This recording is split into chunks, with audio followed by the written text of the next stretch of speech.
বরকত দিয়ে ভরে বলেন সুবহানাল্লাহ।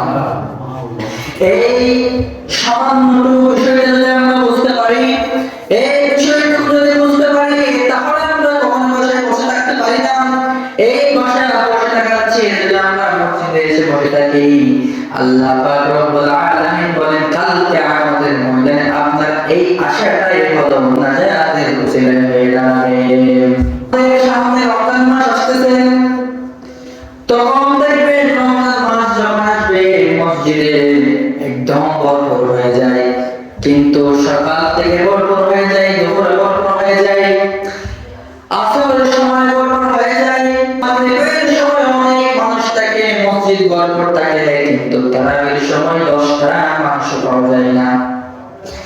যদি এই তারাবিগুলো যদি গুরুত্বপূর্ণ না হতো, এই তারাবিগুলো যদি গুরুত্বপূর্ণ না হতো, তাহলে বিশ্বনবী কখনো এগুলো ইবাদত করতো না, বিশ্বনবী কখনো আদায় করতো না। আমরা অনেকে মনে করি যে এগুলো সুন্নাত, এগুলো সুন্নাত, এগুলো পড়তে হবে না, সুন্নাত পড়লে সওয়াব, না পড়লেও গুনাহ নাই, আমরা মনে করি। কিন্তু সুন্নতের মধ্যে অনেক রকমের অনেক ক্যাটাগরির সুন্নত রয়েছে। এগুলো কি সুন্নত জানেন? এগুলো হচ্ছে সুন্নতি মুআক্কাদা, যে সুন্নত না পড়লে তার অবশ্যই গুনাহ হবে, আল্লাহকে জবাবদিহি করতে হবে। যেগুলো নফল ইবাদত আছে, যেগুলো মুস্তাহাবি সুন্নাত আছে, এই সুন্নতগুলো যদি আপনি না পড়েন, তাহলে আপনি পড়লে সওয়াব পাবেন, না পড়লে আপনার গুনাহ হবে না।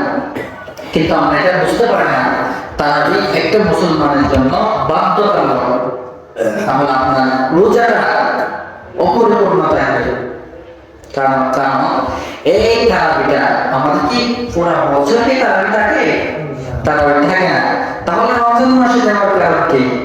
রমজান মাসে দেওয়ার কারণ হচ্ছে এটা অবশ্যই রোজার সাথে সম্পৃক্ত রয়েছে। এজন্য আল্লাহ বলেন আকিমিস সালাতা লিদুলুকিশ শামসি ইলা ওয়াসাকিল লাইলি ওয়া কুরআনাল ফাজর ইন্না কুরআনাল ফাজরি কানা মাশহুদা। রব্বুল আলামিন বলেন যে ব্যক্তি ফজরের নামাজের পরে কোরআন তেলাওয়াত করতে পারে, যে ব্যক্তি প্রতিদিন কোরআন তেলাওয়াত করতে পারে, একদম না পারলে সে অর্থবহলভাবে কোরআন তেলাওয়াত করতে পারে, তাও পারে না, কোরআন পড়তে পারে না, একদম একটা সূরা হলে পড়তে পারে, সেটা পড়তে পারে না। আল্লাহ পাক রব্বুল আলামিন বলেন এই সূরাগুলো যদি পড়ে যদি আপনি সময়টুকু কাটিয়ে দিতে পারেন, এই পড়ার আমলনামা কাল কিয়ামতের ময়দানে আল্লাহ পাক রব্বুল আলামিন আপনাকে উত্তম প্রতিদান দিয়ে দিবেন। জোরে বলেন সুবহানাল্লাহ। এই উত্তম প্রতিদান যদি আমরা পেতে চাই, উত্তম প্রতিদান পাওয়ার জন্য আমাদেরকে অনেক কিছু করতে হয়। দুনিয়ার মধ্যে 1000 টাকা বেতন পাওয়ার জন্য কত কিছু করতে হয়, সকাল থেকে সন্ধ্যা পর্যন্ত আমাদের ঘাম পায়ে ফেলে ফেলে আমাদের কত কষ্ট করতে হয়। কিন্তু আল্লাহ পাক রব্বুল আলামিনের কাছে আমলনামা পাইতে চাইলে কত সহজ ভাই। এই সহজটুকু আমলনামা আমরা রমজান মাসে করতে পারি। আমরা যারা মুসলিম হিসেবে কেউ না কেউ অনেকে কোরআন তেলাওয়াত করতে পারি না?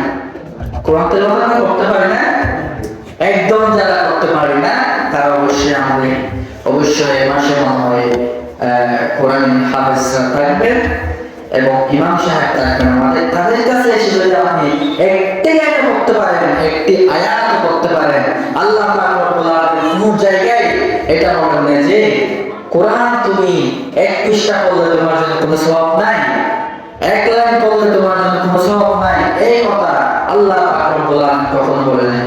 বিশ্বনবী বলেন যে ব্যক্তি কোরআনের একটি হরফ তেলাওয়াত করবে, যে ব্যক্তি একটি কোরআনের হরফ তেলাওয়াত করবে, তার জন্য আল্লাহ পাক রব্বুল আলামিন বলেন একটি হরফের জন্য আমি আল্লাহ পাক রব্বুল আলামিন তার আমলনামার মধ্যে 10টি নেকি লিখে দেব। সুবহানাল্লাহ। এই 10টি নেকি কিন্তু রমজান মাসে যে ব্যক্তি একটি হরফ তেলাওয়াত করবে তার জন্য আমি আল্লাহ পাক রব্বুল আলামিন 70টি নেকি বাড়িয়ে দিয়ে আমলনামায় লিখে দেব। সুবহানাল্লাহ। তাহলে আমরা কোরআন তেলাওয়াত করতে রাজি আছি? কোরআন তেলাওয়াত করতে রাজি আছি? অনেকে জানে না, অনেকে আছে কোরআন তেলাওয়াত করলে তাদের একটা কষ্ট, কিন্তু আল্লাহ পাক রব্বুল আলামিন বলেন তোমাকে শুধু কোরআন তেলাওয়াতের জন্য সওয়াব দেব না, আমি আল্লাহ পাক রব্বুল আলামিন তোমার যে কষ্ট হচ্ছে তার জন্য তোমার কোরআন তেলাওয়াতকে দ্বিগুণ ভাবে আমি আমলনামায় লিখে দিলাম। সুবহানাল্লাহ। আমরা যখন কোরআন তেলাওয়াত করি পেটে ঘাম বের হয়ে আসে না? আসে? কষ্ট হয় না? ঘাম আসে। তো এটা কোরআন তেলাওয়াত, কোরআন গরম। কোরআন কিন্তু গরম হলে কিন্তু কোরআন কিন্তু সহজ করে দিয়েছেন কে? কোরআন সহজ করে দিয়েছেন কে? আল্লাহ পাক রব্বুল আলামিন বলেন ইন্না আরসালনাহু কুরআনান আরাবিয়্যান লাআল্লাকুম তা'কিলুন। রব্বুল আলামিন বলেন এই কোরআনকে আমি রমজান মাসে নাযিল করেছি।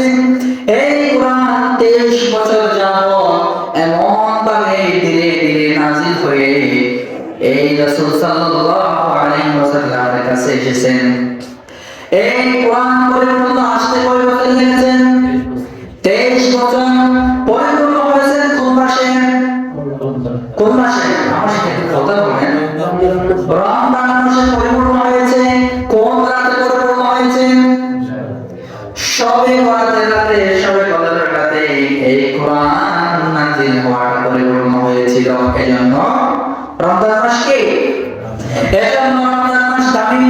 রমজান মাস দামি হওয়ার পিছনে অনেক কারণ রয়েছে। আমি আজকের দিনে শুধুমাত্র কোরআনের জন্য কেন আমি এটা তুলে ধরলাম। আল্লাহ রাব্বুল আলামিন বলেন কোরআন আরবিয়্যান লাআল্লাকুম তা'কিলুন। কোরআন এমন ভাবে নাযিল করেছি আমি মানুষের জন্য, আরবি রূপে নাযিল করেছি। কেন আরবি রূপে নাযিল করেছেন? রাসূল সাল্লাল্লাহু আলাইহি ওয়াসাল্লাম যখন মক্কার জমিনে ছিলেন তখন আরবি ভাষা ছিলেন কিনা? এজন্য আল্লাহ পাক রব্বুল আলামিন কোরআনকে আরবি রূপে নাযিল করেছেন। শুধু আরবি রূপে নাযিল করেন নাই, লাআল্লাকুম তা'কিলুন। আমি কোরআনকে এমন ভাবে সহজ করে দিয়েছি যার মেধা শক্তি আছে সে পড়তে পারবে, যার মেধা শক্তি নাই সে পড়তে পারবে। আমি আল্লাহ পাক রব্বুল আলামিন কোরআনকে এমন সহজ ভাবে নাযিল করেছেন। জোরে বলেন সুবহানাল্লাহ।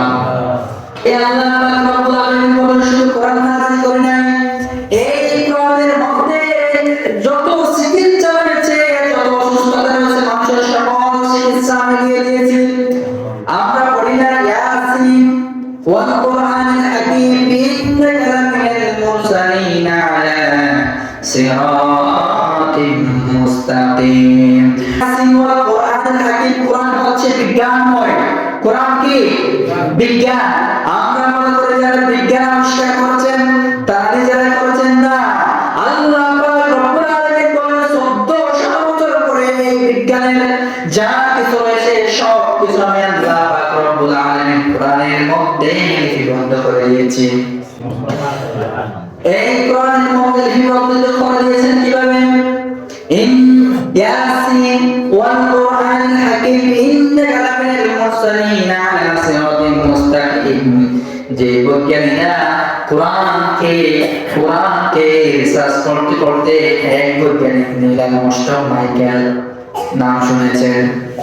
এই কোরআনকে রিসার্চ করতে গিয়ে এই কোরআনের মূল করতে গিয়ে কালিমা পড়ে মুসলমান হয়ে গেছেন। সুবহানাল্লাহ। এই কোরআনের মূল করতে যারা আসবে আজ পর্যন্ত কুচ্ছিত কালিও তারা কখনো কোরআনের মূল করতে পারে না। বলে দিয়েছেন কে? কোরআন শুরু করে দিয়েছেন আলিফ লাম মিম যালিকাল কিতাবু লা রাইবা ফীহি হুদাল লিল মুত্তাকিন। এটি এমন একটি কিতাব যে কিতাবের মধ্যে সন্দেহ থাকাটা দূরের কথা, ভুল থাকাটা দূরের কথা, আমি আল্লাহ পাক রব্বুল আলামিন সব কিতাব থেকে বাছাই করে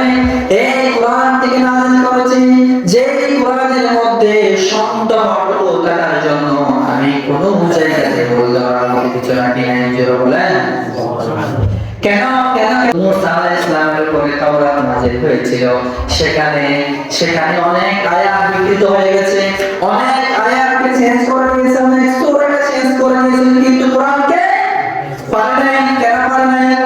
রব্বুল আলামিন বলেন ইন্না নাহনু নাযালনা যিকরা ওয়া ইন্না লাহু লাহাফিজুন। রব্বুল আলামিন বলেন অনেক কিতাব, যে কিতাব আমি নাযিল করেছিলাম সেই কিতাবের মধ্যে এক এক কিতাবকে আমি নবী রাসূলকে দায়িত্ব দিয়ে দিয়েছিলাম, কিন্তু এটি শেষ নবী বিশ্ব নবীর উপর নাযিল করেছিলাম, বিশ্ব নবীর উপর নাযিল করেছি ঠিক, কিন্তু এই কিতাবের দায়িত্ব দুনিয়ার আমি কার হাতে দিলাম? কে বললেন? আল্লাহ পাক রব্বুল আলামিন বলেন ইন্না নাহনু নাযালনা যিকরা ওয়া ইন্না লাহু লাহাফিজুন। আমি আল্লাহ পাক রব্বুল আলামিন এই কোরআনের দায়িত্ব আমি আল্লাহ পাক রব্বুল আলামিন আমি নিজেই নিয়েছি স্বয়ং। এজন্য কারো কোনো পাওয়ার নাই দুনিয়ার মধ্যে কাল কিয়ামত পর্যন্ত এই কোরআনকে বিকৃত করার মতো কারো পাওয়ার দিবেন আল্লাহ পাক রব্বুল আলামিন।